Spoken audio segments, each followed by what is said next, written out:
এদিকে পটুয়াখালী সদর উপজেলার কমলাপুর ও ভুরিয়া দুইটি ইউনিয়ন পরিষদের সাধারণ নির্বাচনের ভোট গ্রহণ শুরু হয়েছে। সকাল ৮টায় ঘণ্টা বাজিয়ে শুরু হয় ভোট। নিরবচ্ছিন্নভাবে ভোট চলবে বিকেল ৪টা পর্যন্ত। এদিকে চলমান তাপপ্রবাহে ভোটারদের স্বাস্থ্য সুরক্ষায় প্রতিটি কেন্দ্রে প্রয়োজনীয় ওষুধপত্র, খাবার, স্যালাইন সহ মেডিকেল টিম কাজ করছে। সব ধরনের সহিংসতা ঠেকাতে নির্বাচন এলাকায় নিয়োজিত আছে আইন শৃঙ্খলা রক্ষায় র্যাব, পুলিশ, বিজিবি, আনসার, নির্বাহী ম্যাজিস্ট্রেট ও জুডিশিয়াল ম্যাজিস্ট্রেট। দুই ইউনিয়নে 18 কেন্দ্রে প্রায় 28,000 ভোটার ভোটাধিকার প্রয়োগ করবেন। চেয়ারম্যান, সংরক্ষিত নারী সদস্য ও সাধারণ সদস্য পদ সহ মোট 75 জন প্রার্থী নির্বাচনে প্রতিদ্বন্দ্বিতা করছে। ভোটারদের যাতে কোনো বেগ পথে না হয় এবং ভোটারদের যে কোনো স্বাস্থ্যসেবায় আমরা আছি। আমরা ইতিমধ্যে প্রাথমিক যে স্বাস্থ্য চিকিৎসার জন্য যেসব ওষুধপত্র এবং সরঞ্জামাদি দরকার হয় আমরা সেগুলো নিয়ে আমরা প্রস্তুত আছি। ইনশাআল্লাহ আমরা ভোটারদের যে কোনো স্বাস্থ্য বিষয়ে আমরা তাদের স্বাস্থ্য সুরক্ষা দিতে পারব। উপজেলা নির্বাচনের আরো খবর জানাতে সরাসরি যুক্ত হচ্ছেন সহকর্মী জহিরুল ইসলাম। জহিরুল, যে দুই উপজেলা নির্বাচন হচ্ছে সেখানকার অবস্থা কেমন দেখছেন? রাজেশ, আপনাকে ধন্যবাদ। আমরা পটুয়াখালীতে দুইটি ইউনিয়ন পরিষদ নির্বাচনের সাধারণ নির্বাচন চলছে।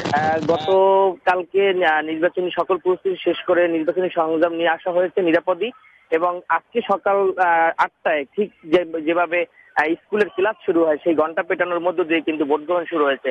আমরা এই শেষ খবর পাওয়া পর্যন্ত পটুয়াখালীর এই দুইটি ইউনিয়নের 18টি কেন্দ্রে কোনো অপ্রীতিকর ঘটনার খবর পাইনি। এখানে কিন্তু সকাল থেকে গরমকে উপেক্ষা করে অনেক নারী ভোটাররা উপস্থিত হয়েছেন এবং এখনো কিন্তু তাদের দীর্ঘ সারি রয়েছে।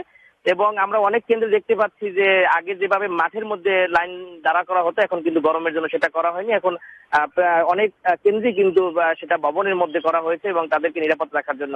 আমরা কয়েক জায়গায় দেখলাম যে সিভিল সার্জন অফিস থেকে মেডিকেল টিমের ব্যবস্থা করা হয়েছে উচ্চ পর্যায়ে, এবং সেখানে তাদের প্রাথমিক চিকিৎসার জন্য যে ঔষধপত্র দরকার তারা সেগুলো নিয়ে ভ্রাম্যমান ভাবে ঘুরছেন এবং দেখছেন যে কোনো ভোটার যদি অসুস্থ হয় সেক্ষেত্রে তাদেরকে নিরাপদে চিকিৎসা দেওয়ার জন্য, এবং যাতে কোনো ভোটার গুরুতর অসুস্থ না হয় এই গরমের যে তাপদাহ এটি কেন্দ্র করে।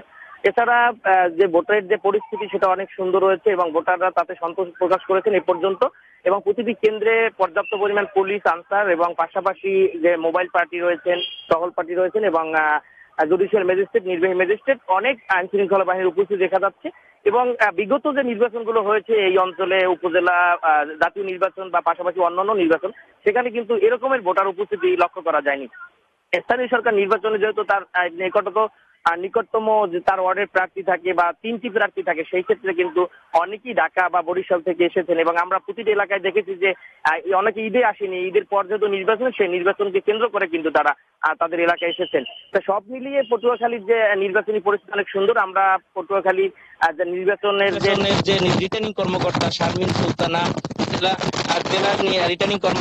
জেলা নির্বাচন কর্মকর্তা খান আবি, শাহনুর খান আবি এবং মিজানুর রহমান, তারা দেখছি যে আমরা সকাল থেকে বিভিন্ন জায়গায় তারা ঘুরছেন এবং আইন শৃঙ্খলা পরিস্থিতি পর্যবেক্ষণ করছেন এবং নির্বাচনকে তারা প্রতিজ্ঞাবদ্ধ যে তারা শেষ পর্যন্ত সুষ্ঠু নির্বাচন উপহার দিবেন এবং সুষ্ঠু নির্বাচন হলে এই এলাকার জনগণ তাদের যে ভবিষ্যৎ জনপ্রতিনিধি স্থানীয় সরকারের সেটা তারা বেছে নিতে পারবেন।